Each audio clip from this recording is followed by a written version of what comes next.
Assalamualaikum warahmatullahi wabarakatuh. Nahmaduhu wa nasta'inuhu wa nastaghfiruhu wa na'udzu billahi min shururi anfusina wa min sayyiati a'malina. Man yahdihillahu fala mudilla lahu wa man yudlil fala hadiya lahu. Allahumma shalli wa sallim ala sayyidina Muhammadin wa ala alihi wa sahbihi ajma'in. Amma ba'du. Puji dan syukur marilah kita panjatkan kehadirat Allah Subhanahu wa taala yang telah melimpahkan rahmat serta hidayahnya kepada kita semua sehingga pada pagi hari ini kita masih diberikan nikmat kesehatan untuk berkumpul di musola ikhlas dalam keadaan sehat walafiat. Semoga segala amal ibadah yang telah kita kerjakan dari sholat subuh secara berjamaah sampai kita duduk di majelis ilmu ini diterima dan mendapatkan ganjaran pahala oleh Allah Subhanahu wa taala. Amin.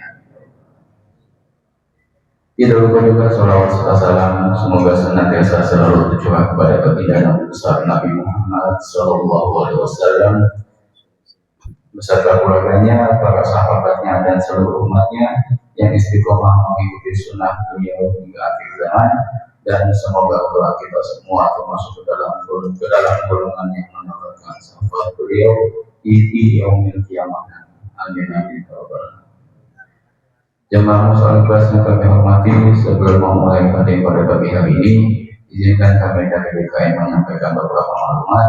Maklumat yang pertama yaitu mengenai laporan keuangan yang ada di musola ikhlas.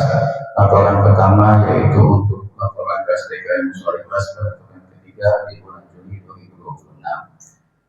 Pada saldo kas minggu lalu untuk kas DKM musola ikhlas yaitu minus Rp31.098, lalu pemasukan pada minggu lalu yaitu sebesar Rp3.019.000 dan pengeluaran selama satu minggu sebesar Rp2.547.155, sehingga sisa saldo kas DKM saat ini yaitu Rp440.747.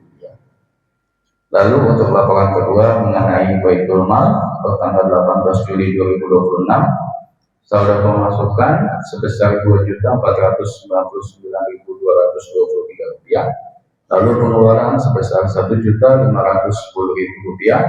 sehingga saldo kas Baitul Mal saat ini sebesar Rp989.233. Lalu untuk laporan ketiga, untuk laporan kas pembangunan musola ikhlas tanggal 18 Juli 2026, saldo awal yaitu minus Rp1.781.736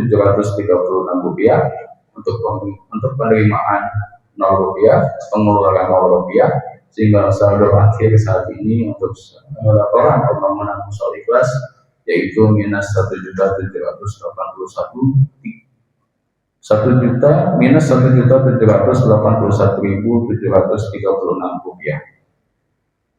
Alhamdulillahirabbil alamin, jazakumullah khairan khairan kepada para jemaah yang sudah menyisihkan sebagian hartanya untuk musola ikhlas ini. Untuk itu mari kita sama-sama bacakan surat Al-Fatihah. Mudah-mudahan para jemaah yang sudah berinfak dan bersedekah sebagian hartanya di jalan Allah, Allah membalas dengan balasan yang berlipat ganda. Allah memberikan umur yang panjang dan diberikan kesehatan. Allah memberikan rezeki yang luas dan dipenuhi keberkahan, dan mudah-mudahan apa yang diniatkan dikabulkan oleh Allah Subhanahu wa taala. Dan mari kita doakan juga bagi saudara-saudara muslim kita, bagi yang sedang sakit maupun yang sedang tertimpa musibah, semoga Allah segera memberikan kesembuhan dan kemudahan atas segala semua kesulitannya. Ala hadiniya wa kulli niyatin sholihah wa ila hadratin Nabi Muhammad sallallahu alaihi wasallam. Al-Fatihah. A'udzu billahi minasyaitonir rajim. Bismillahirrahmanirrahim. Alhamdulillahirabbil alamin. Arrahmanir rahim. Maliki yaumiddin. Iyyaka na'budu wa iyyaka nasta'in. Ihdinas siratal mustaqim. Siratal ladzina an'amta 'alaihim ghairil maghdubi 'alaihim waladdallin. Amin. Maklumat yang kedua yaitu yang mengisi kajian pada pagi hari ini yaitu Ustadz Dr. Haji Nasiruddin Khalid MAG. Alhamdulillah beliau sudah hadir di tengah-tengah kita. Mari kita doakan semoga Allah senantiasa menganugerahkan kesehatan, keberkahan dan keselamatan kepada beliau beserta keluarga. Semoga Allah memudahkan segala urusan beliau baik urusan dunia maupun akhirat, serta senantiasa menjaga dan melindungi beliau dalam naungan rahmat dan kasih sayang Allah Subhanahu wa taala. Adapun tema yang akan disampaikan pada kajian pagi hari ini yaitu perang Mu'tah. Benar ya Ustaz ya? Perang Mu'tah ya? Apa perang Mu'tah? Perang Mu'tah ya Ustaz? Mohon maaf kalau ada yang salah penyebutan Ustaz. Oleh karena itu kami mengajak kepada seluruh bapak atau ibu jemaah sekalian untuk dapat menyimak kajian ini dengan baik. Apabila nanti terdapat pertanyaan ataupun hal-hal yang ingin disampaikan, insya Allah dapat disampaikan pada sesi tanya jawab yang telah disediakan. Demikian alamat yang dapat kami sampaikan pada pagi hari ini. Apabila terdapat kekurangan atau kekhilafan dalam penyampaian, kami mohon maaf sebesar-besarnya. Semoga apa yang telah disampaikan dapat menjadi perhatian bersama serta membawa keberkahan bagi kita semua. Selanjutnya, marilah kita bersama-sama menyimak kajian yang akan disampaikan oleh Ustaz Dr. Haji Nasiruddin Khalid MAG. Kepada beliau waktu dan tempat kami persilakan. Terima kasih Mas Desa. Bismillahirrahmanirrahim. Assalamualaikum warahmatullahi wabarakatuh.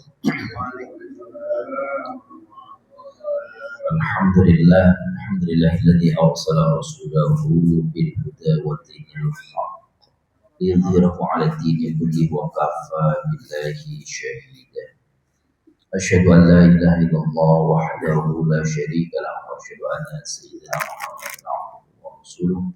Allahumma shalli wa sallim wa barik 'ala nabiyil karim wa rasulil 'azim nabiyyina wa maulana Muhammadin وعلى آله وأصحابه وأتباعه وأنصاره إلى يوم الدين وسلم تسليما كثيرا وسبحانك لا علم لنا إلا ما علمتنا إنك أنت العليم الحكيم وتب علينا يا مولانا إنك أنت التواب الرحيم وعلمنا من لدنك علما نافعا يا ذا الجلال والإكرام اللهم فقهنا في الدين وعلمنا التأويل. السادة والسيدات الكرام, Bapak-bapak, ibu-ibu jamaah salat subuh, salat ikhlas yang kami hormati, segenap pengurus DKM salat ikhlas yang kami hormati, mudah-mudahan kita semuanya dapat curahan rahmah barakah dari Allah Subhanahu wa taala. Amin ya rabbal alamin. Duduk kita di tempat ini dengan berniat i'tikaf, semoga perjalanan kita dari tempat kita masing-masing, duduk kita di tempat ini sampai kembali, semoga itu semuanya menjadi bekal dan catatan amal kebaikan kita di sisi Allah Subhanahu wa taala. Amin ya rabbal alamin. Bapak-bapak, ibu-ibu yang memuliakan, tema kita seperti yang tadi disampaikan oleh Mas Desta adalah ghazwah atau ghazwah itu perang.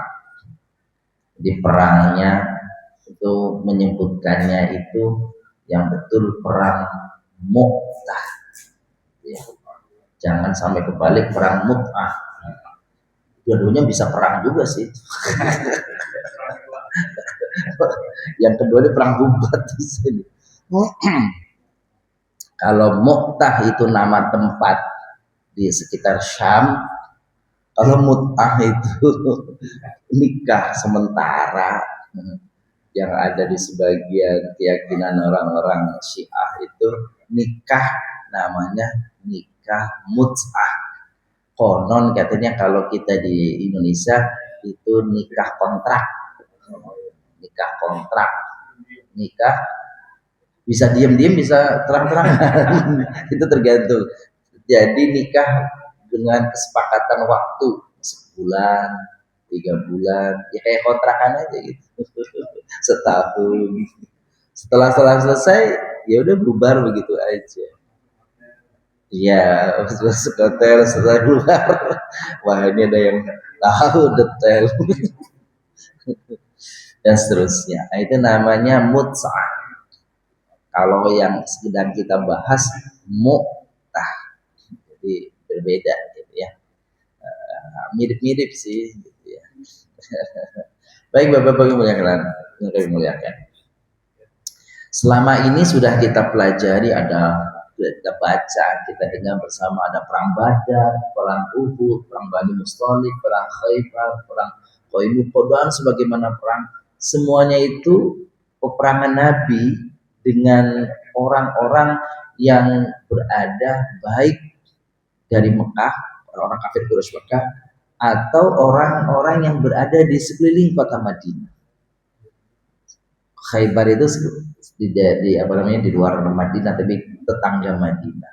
Kalau perang Qainuqa, perang Quraisyah itu bersama dengan orang-orang yang ada di Madinah. Bani Ghatafan, ya, Bani Sailamah itu ada di sekitar wilayah dari Hijaz Mekah. Nah sekarang ini mengekspansi Nabi itu, bahasanya mungkin barangkali begitu ya. Itu jauh perjalanan dari Madinah itu sangat jauh, ratusan kilometer ke daerah wilayah Syam.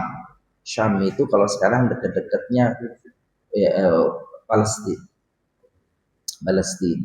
Yang dicakup oleh wilayah Syam sekarang itu ya Syria, Palestina, Lebanon, Israel tuh sekarang tuh. Ya, Israel itu kan sebenarnya wilayah Palestina. Nah, itu yang dulunya kira-kira wilayah Syam. Syam itu kayak bahasa kita Nusantara lah gitu ya. Nusantara itu ya Malaysia kan Nusantara dulu. Brunei, Malaysia, Singapura, Thailand bahkan itu dulunya adalah wilayah, kalau nggak salah wilayah Nusantara. Nah, di wilayah Syam luas. Nah, terpecah-pecah menjadi seperti sekarang.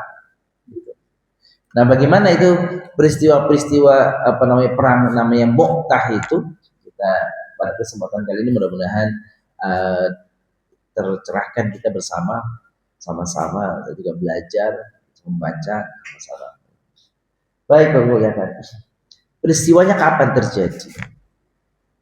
Peristiwa perang Mu'tah ini terjadi setelah peristiwa perjanjian Hudaybiyah. Itu pada tahun 8 Hijriyah.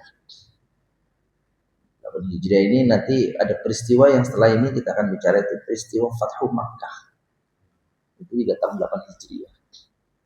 Atau kalau di kalender Masehi perkiraannya adalah bulan September tahun 629 Masehi.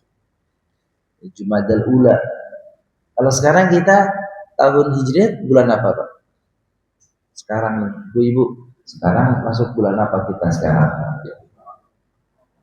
Bulan Arafah. Benar, bulan Safar. Bulan Safar. Kalau nyebut Arabnya sebenarnya Sofar. Sofar. Tapi bukan bahasa Inggris ya. Sofar, so good. Bukan begitu. Sofar. Jadi Muharram, Sofar, Rabiul Awal. Kalau nggak salah di sini ada tanggalnya nih ya dari Bapak Ibu. Nih di sini nih, ini ada tanggalnya di sini. Nah itu tuh. Oh di bawah nggak kelihatan. Ini 5 Sofar. Tanggal 5 Sofar tahun 1448 Hijriah. Jadi terjadi pada bulan Jumadal Ula. Meskipun kalau bahasa Jawa kan Jumadil. Ini. Jadi kalau bahasa Arabnya bukan Jumadil tapi Jumadal. Jumadal Ula. Gitu ya. Jumadal Tsani atau Jumadal Akhirah. Bulan September tahun 629 Hijriah. Di mana kira-kira letaknya Mu'tah? Mu'tah. Salah itu ya. Di mana letaknya Mu'tah itu di mana? Nah, disebut 2 marhalah dari Baitul Maqdis. 2 marhalah dari Baitul Maqdis. Sekitar 100 kilo 2 marhalah itu. Dari Baitul Maqdis dari Palestina. 100 kilonya dari Palestina. Padahal dari Palestina ke Madinah atau Mekah itu perjalanannya kira-kira itu 500 kilo. 400-900 kilo seperti itu kira-kira. Jadi jauh lah, 600 meter dari sini ke Semarang. Dan itu jalan, belum ada ojek, belum ada kereta, belum ada apa-apa, jalan kaki. Sebagian ada yang pakai apa namanya onta, sebagian itu, tapi kecil sekali, sedikit sekali yang pakai kendaraan onta dan baik. Masuknya wilayah Syam. Ini kalau denah begini petanya, ini Madinah nih, ini Tabuk, ini Mu'tah. Nah Mu'tah itu dekat dari Yordan,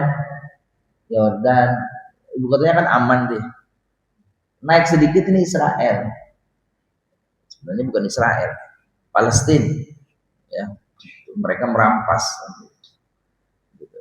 Jadi ini wilayah Mu'tah di dekat Jordan atau di wilayah Yordan.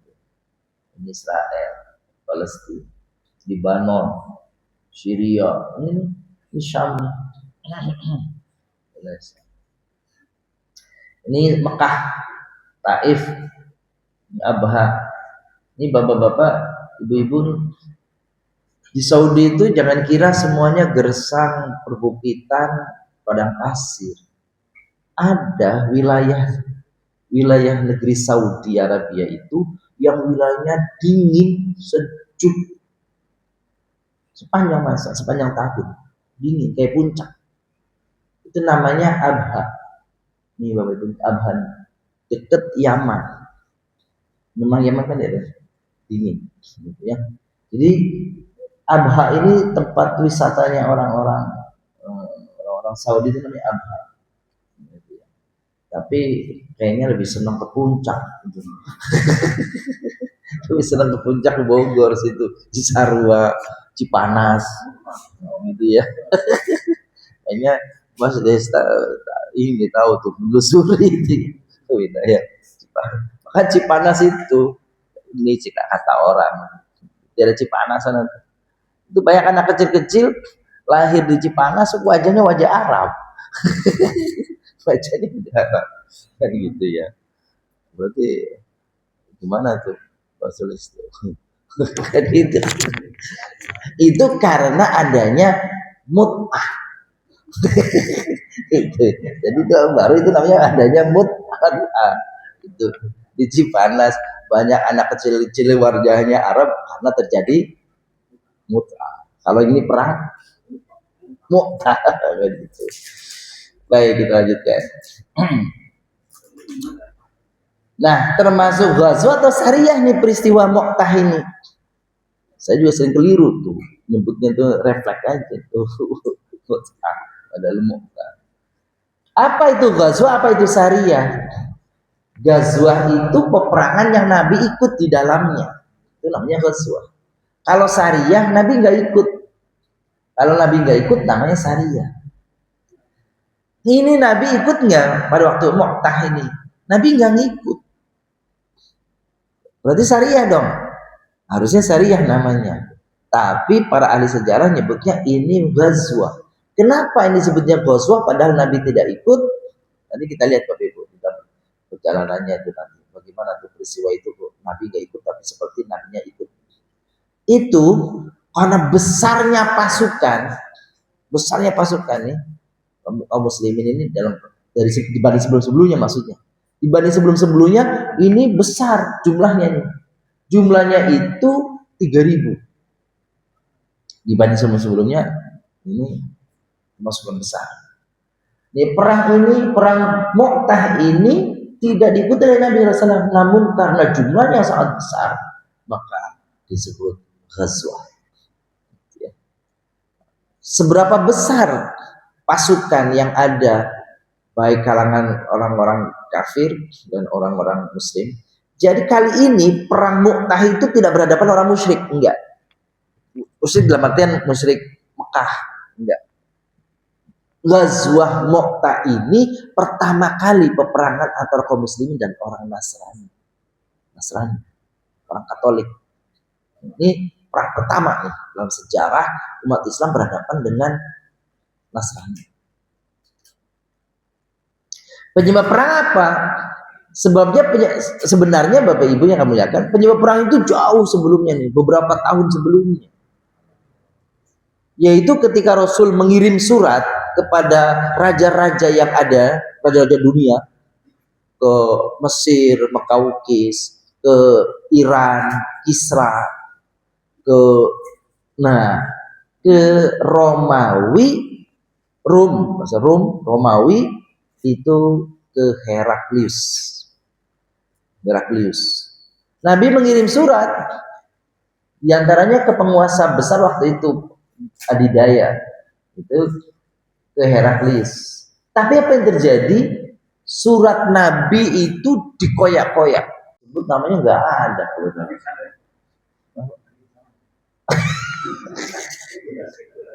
Ini provokasi. Aduh, biasanya Pak Haris sudah di belakang, saya ada mojok itu dia di atas kursi. Begitu giliran namanya disebut, orangnya nggak ada. Gitu. Baik. Al Haris bin Umar Al Azd. Jangan-jangan ini yang takut dibunuh Heraklius. Gitu. Baik. Pembunuhnya adalah Surahbil bin Amr Al-Ghassani, gubernur Heraklius di Syam. Ya. Nah, Surahbil mengikat Al-Haris dan memenggal lehernya. Pokoknya kejam sekali. Nah, peristiwa ini Nabi waktu mendapat informasi bahwa suratnya dirobek-robek dan utusannya dibunuh, apa kata Nabi?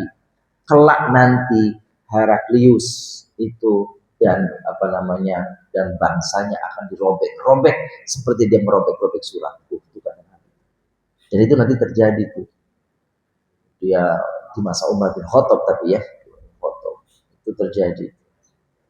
Baik, kita lanjutkan. Bagaimana sikap Rasul? Rasul bersedih atas mendengar daripada utusannya itu dipenggal lehernya, suratnya dirobek-robek itu. Akhirnya Rasul mempersiapkan tentara yang sangat banyak jumlahnya dibanding dengan peperangan sebelumnya. Raja Heraklius menyiapkan bala tentara untuk menghadapi tentara kaum muslimin. Pada saat itu tentara Kristen Romawi adalah kekuatan terbesar di dunia selain Kisra.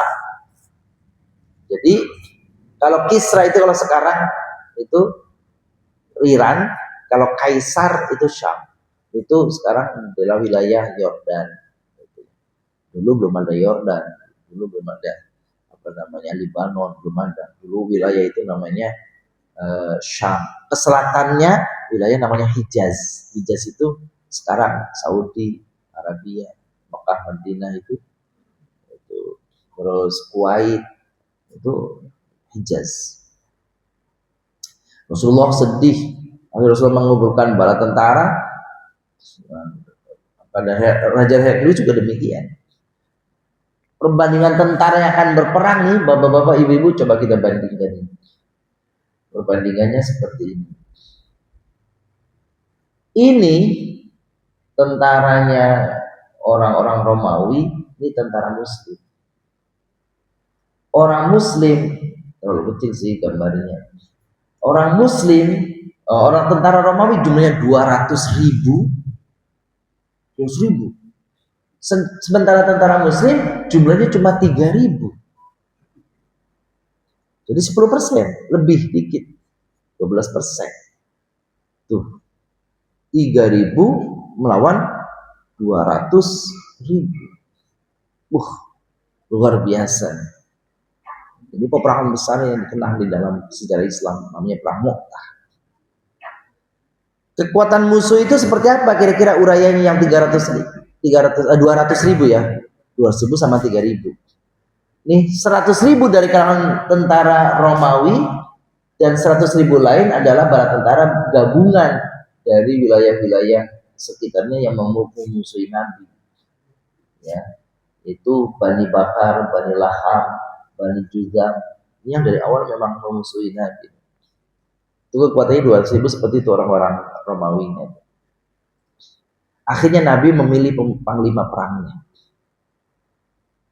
Dan luar biasa ini, peristiwa ini dicatat betul di dalam sejarah karena peristiwa ini heroik sekali, peristiwa heroik. Dan kita kalau membaca, cuma filmnya belum ada ya. Kalau ada filmnya ini campur itu emosional gitu. Rasulullah memilih pertama adalah anak angkatnya jadi panglima, namanya Zaid bin Al-Harithah. Tapi Zaid bin Al-Harithah gugur. Lalu Nabi memilih pamannya, bukan paman, sekira ponakan kali ya. Anaknya paman berarti ponakan. Ponakannya namanya Ja'far, kakaknya Ali bin Abi Thalib, namanya Ja'far bin Abi Thalib. Lalu Nabi memilih yang ketiga, namanya Abdullah bin Rawaha. Nabi ngomong begini nih, nanti saya kirim panglima kalian adalah Zaid bin Harithah. Nanti kalau dia mati, kalau dia syahid, ganti sama Ja'far. Nanti kalau Ja'far syahid, diganti sama Abdullah bin Rawaha. Itu pasukan masih di Madinah. Nabi udah ngomong begitu tuh. Nanti kalau dia gugur, dia ganti ini. Kalau dia syahid, dia ganti ini. Dan semuanya itu terjadi.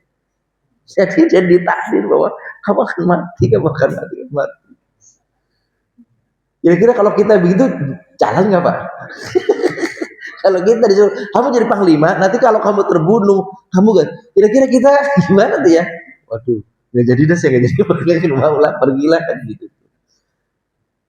Dan nanti ada kisahnya itu. Bagaimana Abdullah bin Rawaha itu dia ngomongin begitu, gimana tuh sikap dia itu? Oke, lanjutkan. Jadi ini meninggalnya anak angkat beliau namanya Zaid bin Al-Harithah. Dulu namanya Zaid bin Muhammad, ditegur sama Allah. Enggak bener tuh, kira-kira gitu. Bukan begitu caranya. Kamu ngangkat anak, tapi anakmu tidak boleh, anak angkatmu enggak boleh dinisbatkan anak namanya kan namamu, enggak boleh. Tapi ngangkat anak tuh bagus-bagus aja. Kira-kira gitu. Itu pelajaran dari gugur juga tuh Abdullah bin Rawaha. Siapa nanti pengganti dari Abdullah bin Rawaha? Nanti kita lihat. Ucapan An-Nu'man. An-Nu'man, ya, hai Muhammad, sesungguhnya orang-orang yang kau sebutkan tadi semuanya akan meninggal. Jadi kata Nu'man, apa namanya, ngomong kepada Nabi. Hai Nabi, orang-orang yang kamu sebutkan tadi meninggal. Begitu tradisi Nabi dulu yang disebut sama nabinya itu, panglima-panglimanya itu mati gugur. Mintalah wasiat hai Zaid kepada Muhammad karena engkau sungguh tidak akan kembali lagi ke Madinah. Tuh, Zaid, kamu kan ditunjuk jadi panglima, sudah disebut sama Muhammad tadi sallallahu alaihi wasallam. Maka kamu, itu artinya kamu hari terakhir kamu nih, minta nasihat kepada Nabi. Maka Nabi nasihat nih kepada Zaid dan kepada pasukan semua 30.000 orang itu. Nih, dan ini menjadi akhlak kaum muslimin kalau berperang tuh begini nih. Luar biasa nih. Jauh dari orang-orang Yahudi Israel tuh. Ya kalau perang itu nggak ada etika, nggak ada adab, nggak ada apa namanya, aturan-aturan dunia juga dilanggarnya itu. Ini kayak gini nih. An Sulaiman bin Buraidah an abihi qala kana Rasulullah sallallahu alaihi wasallam idza ba'atha amiran ala jaishin aw sariyatin awsahu fi khassati nafsihi bi taqwallah wa man ma'ahu minal muslimin khairan. Artinya Rasulullah kalau mengutus seseorang menjadi pemimpin perang, maka beliau itu berpesan, berwasiat kepada pimpinannya ini dan pasukannya agar bertakwa kepada Allah dan berbuat baik. Wa qala wa thumma qala, kemudian Rasulullah bersabda, ini pesannya gini. Uzu bismillah qatilu man kafara billah wala taghullu wala taghdiru wala tumathilu wala taqtulu walida. Itu pesan Nabi. Apa kata Nabi? Berperanglah kalian dengan nama Allah, karena Allah. Fi sabilillah, di jalan Allah. Qatilu man kafara billah, perangi orang yang kufur kepada Allah. Kalau orang yang beriman enggak boleh. ya. Wala taghullu, jangan berkhianat. Wala taghziru, jangan menyalahi perjanjian. Kalau dibikin perjanjian, jangan menyalahi. Nah, kalau Amerika gimana? Sama Iran, wah, belum apa-apa juga. Dia khianat ya begitu. Terus wala tumathilu, kalau kamu membunuh hai pasukan, tidak boleh membunuhnya cara dengan memutilasi. Mutilasi. Jangan dari bahasa Arab tumathilu. Mutilasi. Mutilasi itu apa? Dipotong-potong kepalanya, habis itu tangannya, atau sebelum dibunuh dicicil dulu, kakinya dulu, terus tangannya. Itu nggak boleh. Kalau membunuh, bunuhlah dengan cara yang paling cepat. Maka menyembelih hewan juga begitu kan, bapak-bapak, ibu-ibu. Nggak boleh orang punya kambing terus, sayang nih kalau kita potong kambing nggak habis makan keluarga. Gimana? Kaki kanan dulu lah. Kambingnya masih hidup, dipotong kaki kanannya dulu, lumayan untuk seminggu. Terus kaki kirinya, itu kalau terjadi yang seperti itu tuh, itu jadi bangkai, haram dimakan. Jadi harus dibunuh dulu, disembelih dulu, baru mau dimakan. Itu bagian-bagiannya. Tapi tidak boleh bagian daripada hewan yang masih hidup itu dimakan. Nggak boleh itu, haram, karena itu bangkai, jatuhnya bangkai. Ada hewan ketelindes, hidup hewannya, kakinya patah, kakinya putus, nggak boleh dimakan. Lumayan lah untuk campuran sop. Nggak boleh. Kenapa? Karena hewannya masih hidup, seperti bangkai. Wala taqtulu walida, jangan kau bunuh anak-anak. Tuh, Amerika, Israel, ya pakai etika begini. Wanita ya dibom, anak-anak ya dibom. Tuh, Israel. Jadi jauh dari akhlak perang yang disabdakan oleh Nabi Sallallahu Alaihi Wasallam. Kecambuk perang. Akhirnya benar, setelah perang terjadi, Zaid bin Haris gugur sebagai syahid. Tampil kemudian Ja'far bin Abi Thalib. Ternyata Ja'far bin Abi Thalib gugur dengan 70 sabetan. Nanti ada riwayat lain yang mengatakan bukan 70, lebih daripada 70.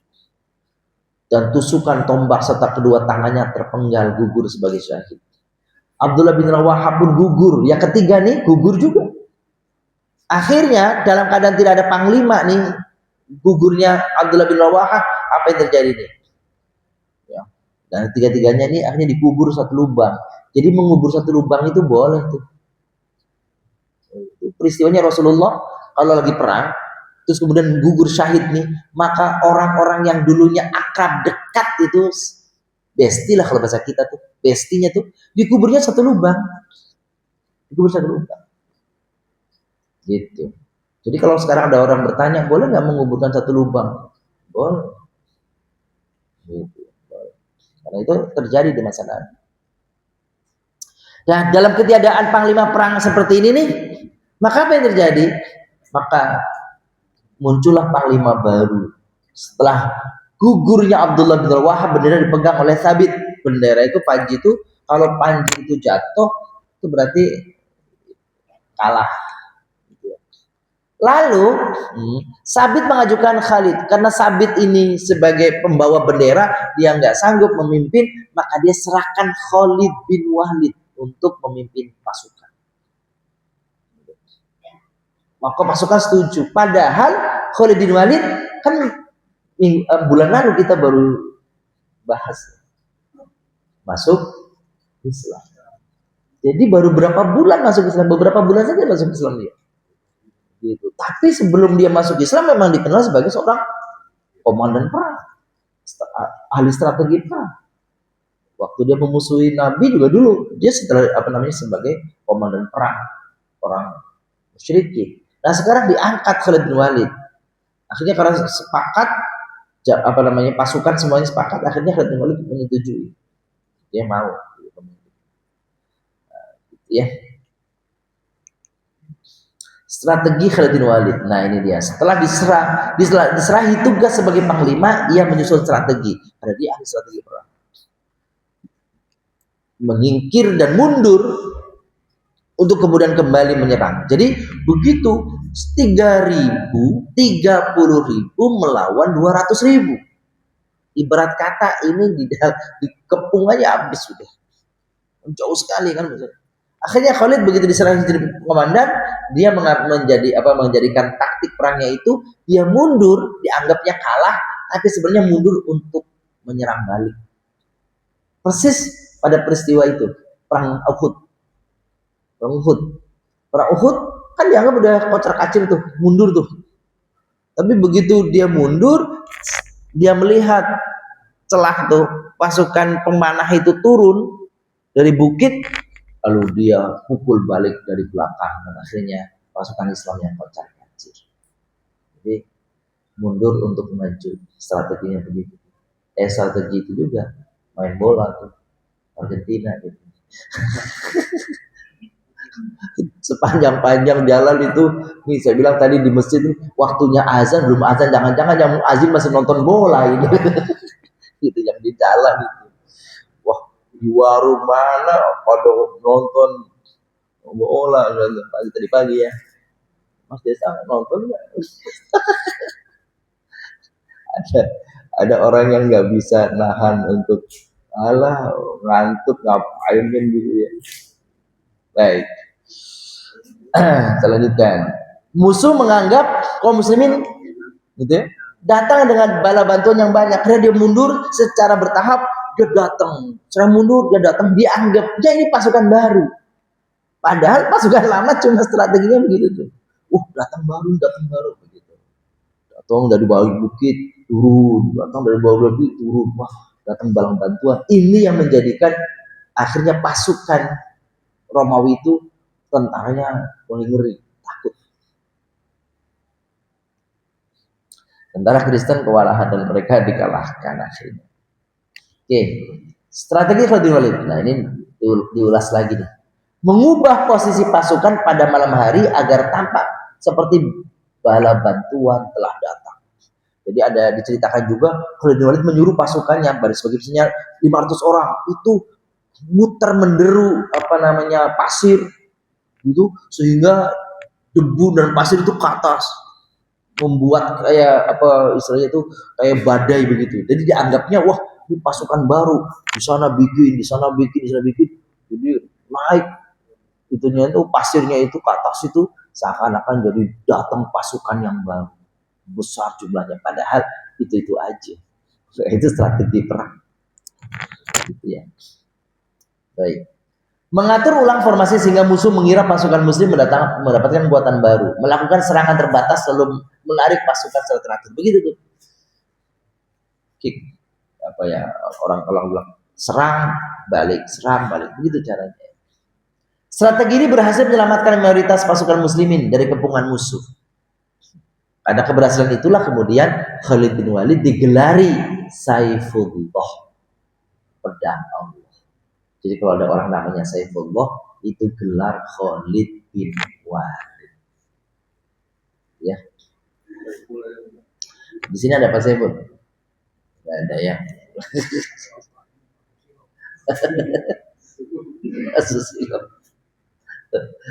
Itu. Ternyata pada waktu perang terjadi, berangkat itu kaum muslimin melihat pasukan Kristen yang begitu besar itu, akhirnya ada juga yang pulang lari. Balik ke Madinah. Lihat pasukan banyak, dia ngeri pulang. Karena melihat jumlah tentara Kristen yang sangat banyak, mereka melarikan diri dari medan perang dan kembali ke Madinah. Apa yang terjadi sampai di Madinah? Sampai di Madinah diejek para emak-emak. Diejek emak-emak. Ya cemen. Pulang gitu ya. Mereka diteriaki penduduk Madinah sebagai para pengecut yang lari dari peperangan, meskipun Nabi mencoba untuk meredakan itu. Mereka adalah orang-orang yang balik perang, bukan pengecut kan itu. Gitu. Di antara mereka, saking malunya nih, tidak dibukakan pintu rumahnya, keluarganya malu, punya anak, anaknya suami perang, ngacir pulang gitu, nggak dibukakan pintunya. Kasihan bener ini. Aku melecut itu. Kayaknya ada yang cuma tinggal di depan rumah, nggak masuk rumah karena malu atau mengasingkan diri. Nah, Ja'far kan gugur. Maka Nabi itu kemudian mendatangi keluarga Ja'far. Ini ada pelajaran di sini Bapak Ibu. Setelah Ja'far meninggal, Rasulullah memanggil istrinya dan memeluk anak-anaknya sambil menangis sambil basah janggut. Janggutnya basah. Peluknya anaknya berarti anak-anak yatim kan, syahid. Lalu kemudian Rasul memerintahkan agar kaum muslimin memasak masakan untuk mereka karena sedang berduka. Tuh. Jadi kalau boleh kita tiru tuh, kalau ada yang sedang berduka, tetangganya yang menyediakan keperluan. Kayaknya di sini juga begitu ya, begitu kan? Jadi kalau keluarga si fulan lagi berduka, maka RT atau kalau kita di pengurus masjid ini yang udah kita jamin apa keperluannya, airnya, apanya, sehingga orang yang sedang berduka nggak mikirin pusing. Kalau di kampung-kampung itu Pak, punten nih, mohon maaf ini, kampung-kampung itu kalau lagi ada berduka begitu, itu kan repot itu, sibuk, masak ini, masak itu, dia sendiri pikirannya lagi nggak karu-karuan, padahal. Nah, ini Nabi boleh dicontoh. Jadi kalau ada yang berduka, justru wilayah sekelilingnya yang mengcover semuanya kebutuhannya. Apa butuh minum, butuh apa, butuh makanan, kue-kuean untuk apa, untuk orang-orang yang takziah, orang yang ada di sekeliling. Itu begitu. Nah, bagian berikutnya adalah masuk Islamnya Farwah bin Amr al-Juzami. Siapa Marwah? Bukan Marwah, Farwah. Siapa Farwah? Farwah adalah gubernur Romawi. Gubernurnya Heraklius. Dia masuk Islam. Melihat keindahan akhlaknya para sahabat, dia masuk Islam. Ia menghadiahi Nabi setelah dia masuk Islam, bighal, warna putih. Bighal itu keledai. Kuda kecil. Gitu ya. Ia mengirim surat kepada Nabi dan menyatakan bahwa dia masuk Islam. Setelah diketahui kemudian Farwah diketahui oleh Heraklius, akhirnya Farwah dibunuh. Gubernurnya dibunuh. Nih. Tapi sebelum itu, ini tadi harusnya nih. Kisah syahidnya Ja'far bin Abi Thalib. Ja'far memegang panji Islam setelah tadi Zaid bin Haris tewas, dia nih gugur dengan tangan kanannya. Tangan kanannya ditebas, putus tangan kanannya. Pakai tangan kirinya. Pakai tangan kirinya putus, ditebas juga, ya. Akhirnya dipeluknya itu, sebisa-bisanya itu, tongkat panjinya itu dipegangnya. Tapi apa daya? Akhirnya dia ditombak dan akhirnya dia mati. Nah, sebelum dia mati, akhirnya diraih panji tadi oleh Abdullah bin Rawahah. Terus begitu. Persis berarti seperti Nabi jelaskan tadi di awal. Kalau Zaid kamu gugur sama Ja'far. Kalau Ja'far gugur, Abdullah bin Rawahah. Sampai situ Nabi memang tidak menyebut siapa penggantinya. Karena memang yang nggak disebut ini nggak tewas, nggak gugur, nggak syahid. Kalau andaikan Nabi nyebut selanjutnya nanti Khalid juga berarti gugur. Gitu. Gugur juga akhirnya dia mati syahid. Nih, dalam riwayat disebutkan bahwa pada jasad Ja'far ada 90 luka, sabetan, tusukan. Kalau 90, sebagian besar di arah depannya itu kayak apa itu berarti? Sabetan, pedang, tombakan, tangan kanan kiri, kaki semua. Masya Allah. Sampai begitu tuh orang berjuang tuh jadi syahid. Maka apa yang terjadi kata Rasul ketika mendengar bahwa Ja'far itu kanan kiri tangannya itu putus ditebas, kata Nabi begini, Ja'far nanti di surga, Ja'far di surga, dua tangannya akan diganti oleh Allah dengan dua sayap. bersayap. Maka orang yang bersayap itu Nabi Ja'far bin Abi Thalib. Maka disebut Ja'far at-Thayyar karena dia punya sayap bisa terbang. Masya Allah. Gitu ya. Oke, kita lanjutkan dari kisah masuknya Ja'far tadi. Kisah masuk Islamnya Farwah tadi. Farwah merupakan salah seorang pemimpin yang memiliki kedudukan tinggi di wilayah Syam. Setelah mendengar dakwah Rasulullah dan menyaksikan kebenaran Islam, terutama setelah perang Mu'tah tadi itu, hatinya tertarik kepada Islam. Akhirnya dia masuk Islam. Farwah memeluk Islam secara sembunyi-sembunyi. Sebagai bukti Islamannya, ia mengirimkan tadi itu hadiah dari Nabi Biqol, kan gitu ya. Seekor Biqol, sejumlah harta sebagai hadiah. Lalu Rasulullah menerima hadiah tersebut sebagai tanda persaudaraan keislamannya. Ketika mendengar Farwah ini masuk Islam, ditangkap oleh Raja Heraklius. Ditangkap. Dan apa yang terjadi? Dipenjara dan akhirnya disalib. Setelah sebelumnya dikasih pilihan, mau balik ke agama sebelumnya atau kamu dibunuh. Akhirnya dia tetap dan akhirnya disalib sebelum dihukum mati. Ya, dan Farwah tetap teguh.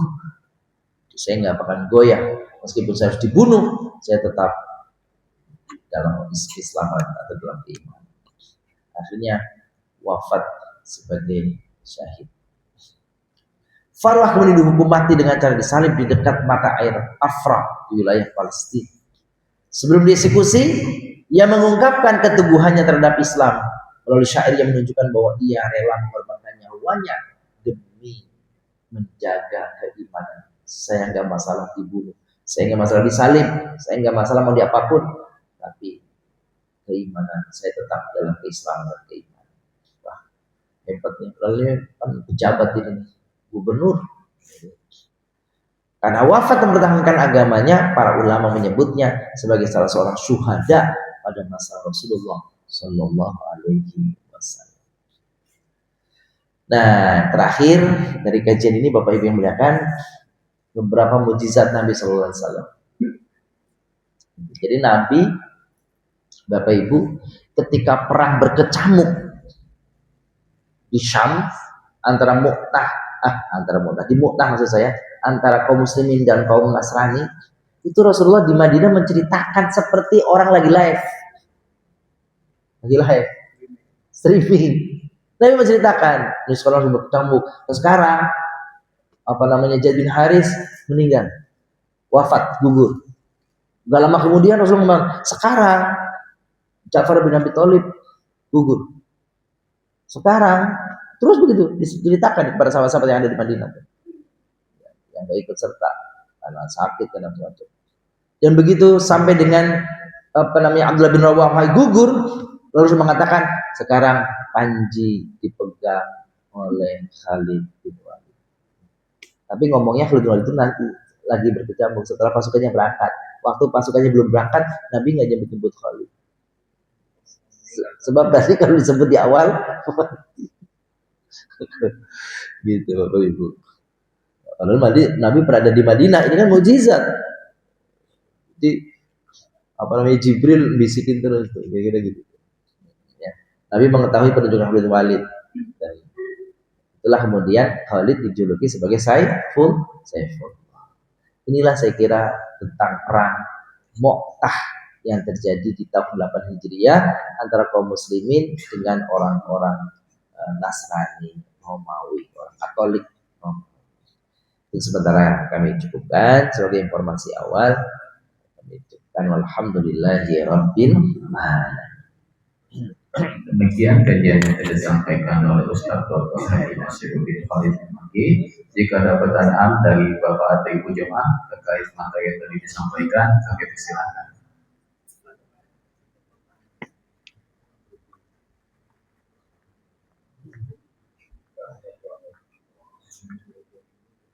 Ada ibu-ibu.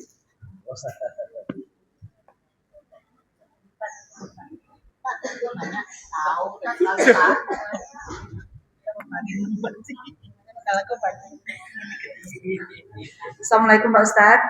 Waalaikumsalam warahmatullahi wabarakatuh. Mohon maaf, saya kurang paham tadi yang pasukan yang pulang itu tadi yang dikatakan cemen sama ibu-ibu tadi. sama mama di Mekah tadi, Mekah apa Madinah? di Madinah. Itu tuh dia itu masuk pasukan dari musuh atau pasukan Muslim, Pak Ustadz? Iya. Terima kasih. Terima kasih. Saya tidak paham. Iya, makasih Bun. Jadi termasuk dosa besar itu selain syirik, membunuh, berzina dan sebagainya, itu hadis Nabi az-zahaf minal qital, az-zahaf gitu ya. Apa namanya zahaf? Tawalli minal harb. Berpaling dari peperangan. Mundur waktu perang. Gitu ya. Mangkir lagi perang, pulang, balik, keluar, tidak dalam kondisi perintah dari komandan, dari pasukan, dari pemimpin pasukan. Kalau kata pemimpin pasukan mundur, ya mundur. Tapi kalau enggak boleh mundur. Nah ini pasukan Muslim yang mundur tadi tuh, maka dia diejek sama orang. Jadi yang dimaksud yang mundur ini adalah pasukan kaum muslimin. Kalau pasukan orang-orang non muslim, orang musyrik, orang kafir, orang Nasrani mah nggak ada aturan tentang seperti itu. Nah kalau dalam Islam, kalau lagi perang orang itu nggak boleh mundur kecuali mundur untuk strategi. Nah kayak tadi tuh, mundur untuk strategi itu boleh, tapi nggak boleh adalah mundur pulang. Itu nggak boleh mundur pulang. Nggak boleh mundur pulang. Kalau mundur untuk strategi boleh, atau mundur karena diperintah oleh komandan, mundur pasukan karena bahaya ini, maka itu bukan. Tapi kalau secara individu mundur, nah itu yang buruk, itu dosa besar. Untuk apa? Supaya dalam peperangan itu kalimat Allah, perjuangan ini nggak boleh jadi kacau, harus ada satu komando. Saya kira itu aja Bun ya. Jadi yang dimaksud pasukan di sini adalah pasukan kaum muslimin yang ketika mundur, ketika pulang itu disorakin sama emak-emak. Makasih. Ada lagi Bapak atau Ibu pertanyaannya? Nah cukup, alhamdulillah. Abah.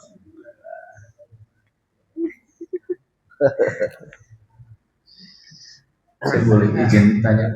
Oh. Assalamualaikum warahmatullahi wabarakatuh. Waalaikumsalam. Ini kalau yang dibilang perang salib yang ini atau gimana? Kan ini kan peperangan belum selesai ya, Betul. Ustaz ya. Artinya baru strategi oleh Khalid bin Walid sebagai pemimpin. Jadi belum ada kesimpulan tentang perang ini selesai atau tidak. Betul. Terima kasih. Iya. Jadi peperangan ini itu akhirnya orang-orang Romawi itu mundur, kalah mundur karena menganggap pasukan dengan strategi Khalid bin Walid itu takut mereka bahwa kaum muslim itu bala tentaranya datang terus sehingga mereka mundur. Tapi ini bukan perang salib. Karena perang salib itu nanti jauh setelah itu, ratusan tahun setelah itu, di tahun 1000-an perang salib itu. Dan perang salib itu lama peristiwanya, kalau tidak salah terjadi selama 300 tahun. Nanti menang kalah gitu. Tahun ini umat Islam menang, nanti sekian tahun lagi kemudian itu kalah dan sebagainya. Nah nanti tokohnya bukan Khalid bin Walid, tokohnya adalah Salahuddin Al-Ayyubi, yang dikenal di dalam literatur Islam bahasa kita Sultan Saladin. Padahal namanya Sultan Salahuddin Al-Ayyubi. Gitu. Seorang raja itu. Itu yang membuat sejarah emas bagi kaum muslimin, kemenangan Islam yang gemilang itu pada saat Islam dipegang oleh Salahuddin Al-Ayyubi yang tadi dikenal dalam bahasa kita Sultan Saladin. Jadi belum terjadi perang salib. Tapi ini kira-kira mukodimahnya kira-kira gitu ya. Nanti dulu perang salib itu jauh setelah itu pada ratusan tahun kemudian. Makasih. Demikian saya kira. Ayo, pasti Ustaz, monggo. Saya ingin tanya satu Pak Ustaz, untuk yang gimana untuk yang pemakaman orang yang mati syahid gitu kan, itu tata caranya seperti apa gitu Pak Ustaz. Itu yang zaman dulu ya Pak Ustaz, yang zaman Rasulullah. Nah untuk yang sekarang kan, untuk yang mati syahid ini kan susah ditemukan ya Pak Ustaz. Iya. Maksudnya untuk yang sekarang ini ciri-ciri orang yang meninggal mati syahid seperti apa? Apakah misalnya yang tenggelam dan tidak ditemukan itu apakah harus dicari mayatnya untuk dimakamkan tetap? Iya. Atau misalnya ada lagi yang dimutilasi sampai bagian terkecil gitu Pak Ustaz. Itu ada kasus yang dipotong sampai berapa puluh bagian, nah itu dimakamkannya seperti apa gitu Pak Ustaz. Terima kasih. Aduh, pagi-pagi udah ngeri begini. Betul, makasih Mas Nista. Bapak-bapak, ibu yang muliakan, bagaimana cara penanganan mati syahid? Mati syahid itu ada dua macam. Syahidun fid dunya, syahidun fil akhirah. Kalau syahidun fid dunya di dalam peperangan itu menyikapi jenazahnya adalah tidak dimandikan, langsung dengan darahnya, dengan tongkatnya atau senjatanya, pakaiannya berlumur darah itu langsung dibungkus dan langsung dikubur. Itu aja, nggak usah dimandikan, bahkan kadang nggak usah disolatin, langsung. Itu kalau namanya syahidun fil dunya. Tapi ada dalam hadis Nabi syahidun fil akhirah, orang syahid akhirat. Itu yang syahid bukan dalam peperangan. Banyak itu. Syahid di dalam seperti ini nih, macam-macamnya banyak. Ibu-ibu yang melahirkan ibu-ibu yang meninggal waktu melahirkan, itu syahid. Orang yang mati karena sakit perut, syahid. Orang yang mati di malam Jumat, di hari Jumat, syahid. Gitu. Itu syahid banyak sekali orangnya itu. Orang yang mencari nafkah, orang yang belajar di dalam perjalanan, dia meninggal, dia wafat, dia gugur, dia terlabrak, syahid. Orang yang tenggelam tadi, syahid. Orang yang kebakaran, mati terbakar, syahid. Orang yang demo agak ada aturannya. Gak ada di dalam aturan. Maksudnya dalam hadis Nabi gak ada yang demo gitu. Terhadap mati syahid yang seperti ini namanya syahid fil akhirah itu cara penanganannya sama dengan orang yang meninggal biasa. Dikafani, dimandikan, dikafani, disolatkan, dikuburkan. Gak ada bedanya. Nilainya saja, nilai syahid. Gitu tuh. Jadi tetap penanganannya seperti orang yang mati biasa, cuma nilainya nilai syahid. Saya kira itu. Kalau untuk yang dimutilasi tadi gimana? Oh ya, mutilasi tetap kalau ada jasadnya di kafani, nggak usah dimandikan. Iya, kalau dia tinggal jari potong-potong, ya udah langsung dikuburkan, langsung disolatkan, dikubur. Kalau yang meninggal gimana? Meninggal masuk ke laut, ya jasad aja nggak ketemu, gimana mau dikafani? Yang mau dikafani apanya? Tapi tetap disolat. Ya kalau ketemu sebagian tubuhnya di kafani, disolat. Terima kasih Ustaz. Waktunya juga sudah siang. Terima kasih atas pertanyaan dari Pak Jemaah. Untuk menutup majelis pada pagi hari ini, kami mohon kepada Pak Ustaz untuk berkenan memimpin doa penutup majelis. Semoga seluruh rangkaian kegiatan yang telah dilaksanakan mendapatkan keberkahan begitu dari Allah Subhanahu wa taala. Allahumma shalli wa sallim wa barik ala sayyidina Muhammad wa ala alihi washabbihi ajma'in. Allahumma ighfir lana wa li walidina warhamhum kama rabbana shaghira. Nas'aluka ridhaka wal jannah wa na'udzu bika min sakhatika wan nar. Nas'aluka husnal khatimah wa na'udzu bika min su'il khatimah. Rabbana atina fid dunya hasanah wa fil akhirati hasanah wa qina adzaban nar. Sallallahu alaihi sayyidina Muhammad wa ala alihi wasallam. Subhana rabbika rabbil izzati amma yasifun. Wassalamu alal mursalin. Walhamdulillahi rabbil alamin. Assalamualaikum warahmatullahi wabarakatuh. Marilah kita tutup majelis ini dengan bersama-sama mengucapkan alhamdulillahirabbil alamin. sudah dilanjutkan dengan Bapak Ketua Majelis. Subhanallahumma wa bihamdika asyhadu an la ilaha illa anta astaghfiruka wa atubu ilaik. Semoga Allah Subhanahu wa taala menerima amal ibadah kita semua dan menjadikan pertemuan ini sebagai bagian atau majelis yang berkeberkahan. Wabillahi taufiq wal hidayah. Wassalamualaikum warahmatullahi wabarakatuh.